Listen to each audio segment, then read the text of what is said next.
So last but not least, the last section of this 2.1 chapter. This is the section on the matrix determinant. So the determinant is something that you can calculate for any square matrix, and it's a really, really important number. And it's actually not very easy to compute if the matrix is big. So I'm going to divide this last section into 3 videos. First, explain what the determinant is and how to calculate it in simple matrices, 2 by 2 or 3 by 3, which is going to be this video. Then I'm going to show you how to calculate in general for any matrix with a size n by n. And then I'm going to do a video about the properties of the determinant. Okay? So let's go ahead. So, given any square matrix, you can calculate something called the determinant of this matrix. And this is written like here, det, parentheses, and the matrix. It is also sometimes written by writing the matrix between 2 sticks, yeah?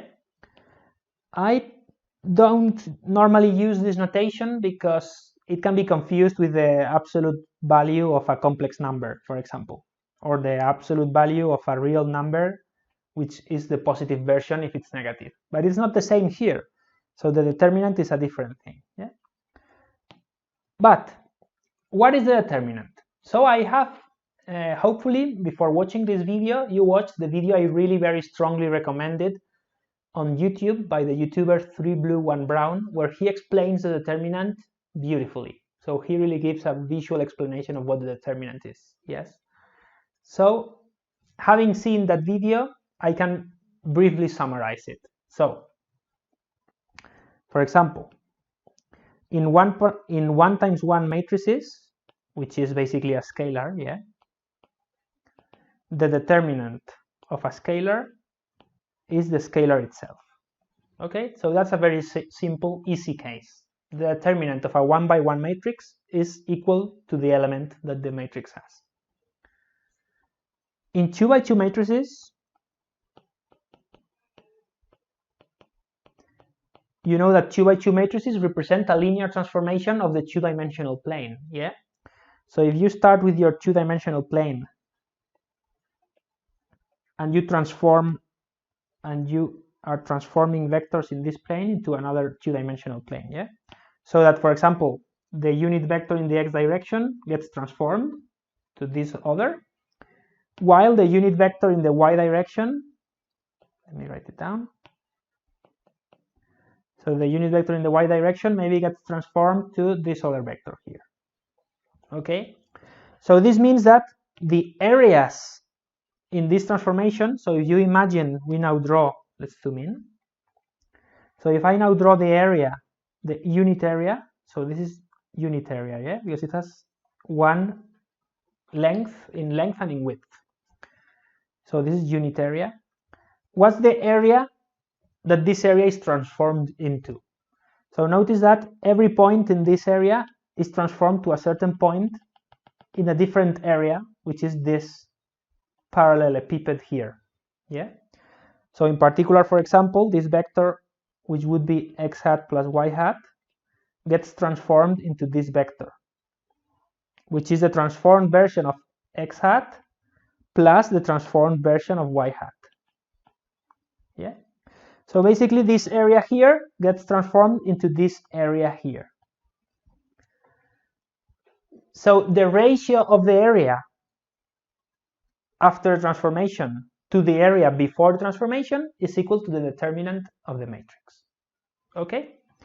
So in 2 by 2 matrices, the determinant of the matrix A tells you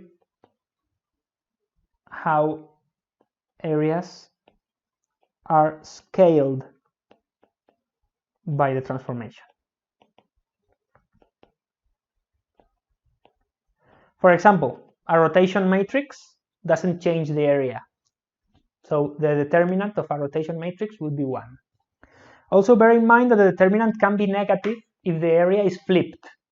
So if the transformation flips the areas, then the determinant is negative.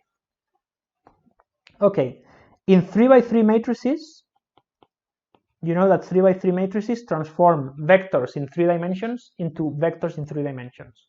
So then the determinant tells you about how volumes are scaled. Yeah. So the determinant of A tells you how volumes are scaled by the transformation.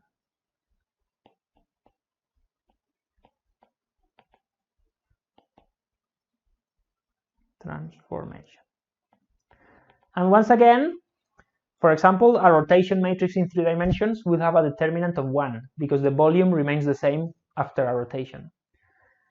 And the determinant of a 3 by 3 matrix can be negative if the volume is flipped. Now in 3D, in 3 dimensions, you can flip it, for example, along x and then along y. So that would be a negative sign, and then the flip along y would be another negative sign. So if you flip it twice, you end up with a positive determinant. So we could say that the sign of the determinant is negative when the number of flips is odd. Yeah. Okay, so that's basically what the determinant is in these simple cases. So in general, for an n by n matrix, the determinant tells you how the n-dimensional volume is transformed by this linear transformation. Okay, let's see how to calculate the determinant in simple cases. So we're going to see recipes for calculation of the determinant. Okay. So in a 2 by 2 matrix, let's say that A equals, well, no, let's write it directly. So the determinant of a matrix that is 2 by 2, let's say that the matrix is ABCD. These are the 4 elements of the matrix. Yeah. So the determinant is equal to A times D minus B times C. That's it. Really easy to calculate in two dimensions. The way I remember this is it's A times D minus B times C. So you can imagine this little cross. Okay? Next, let's see how to calculate a 3 by 3 determinant. So imagine you want to calculate the determinant of this 3 by 3 matrix.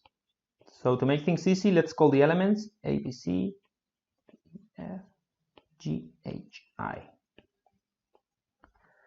Okay, so the determinant of this 3 by 3 matrix is equal to this sum of products.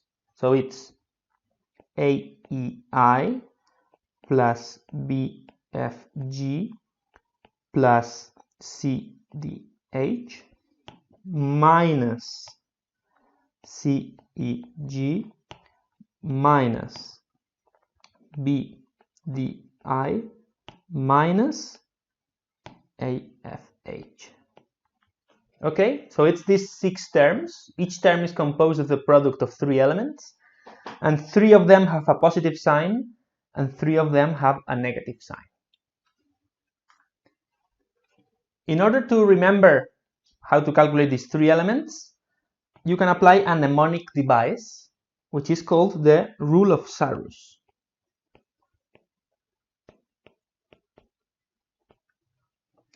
So let me show you that. If you look in Wikipedia, rule of Sarrus, you got it here on the right, is explained, and there are alternative ways of looking at it. But let me explain it in my notes, in my own way. So the way you do it is you write your matrix A, B, C, D, E, F, G, H, I, and then you copy the first 2 columns here on the right, A, B, D, E, G, H. Okay, the only thing I did is I copied this column here and I copied this column here. Yeah. Next, what do? You draw 3 diagonals here. What 3 diagonals can you draw? You can draw these 3, moving to the right. And then you can draw 3 diagonals that are moving to the left, which would be these 3. This one, and this one. So now the 3 diagonals that move to the left correspond to the 3 plus terms. So A times E times I is this one, which corresponds to this first diagonal. Then B times F times G is the second diagonal. Then C times D times H is the third diagonal. And then the 3 diagonals that go to the left correspond to the ones that have a negative sign in them. Yeah. So it's C times E times G, which corresponds to the first one, minus B times D times I, which corresponds to this one, and minus A times H, which corresponds to this one. Okay. So using this trick, you can remember all the terms. And this is called the rule of Sarrus. It's a mnemonic device to remember this. Okay, so next I will tell you how to calculate the determinant in general for a n by n matrix, for any size n. And the rule I'm going to tell you actually works also for 3 by 3 and for 2 by 2. Yeah, it works for any number n, and it's the, let's say, the general way. Thank you for watching.